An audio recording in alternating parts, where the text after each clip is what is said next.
In this video, I'm going to show you how to fix Face ID required stolen device protection is turned on. So please watch the video until the end and follow this tutorial step by step to avoid making mistakes. So let's get started. So the first thing you want to do is to go open your phone settings.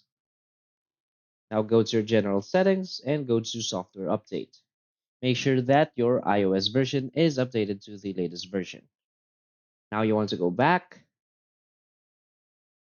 Now go to screen time. Scroll down and select content and privacy restrictions. So you want to make sure that this setting is turned off. Now go back, go to Face ID and passcode.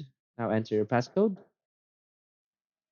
So now from here, you want to set up Face ID with a mask or alternate appearance. So tap on that.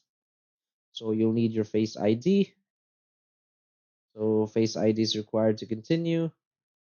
So again, let's just scroll down and turn off the stolen device protection. So try and turn off. So you also need Face ID for this. So unfortunately, this is the purpose of this video. So there is no way you can fix the required stolen device protection is turned on. So you to turn this off, you will need the Face ID associated with this iPhone or this Apple account. So that's it. So if you find this video helpful, please hit like and subscribe. Thanks.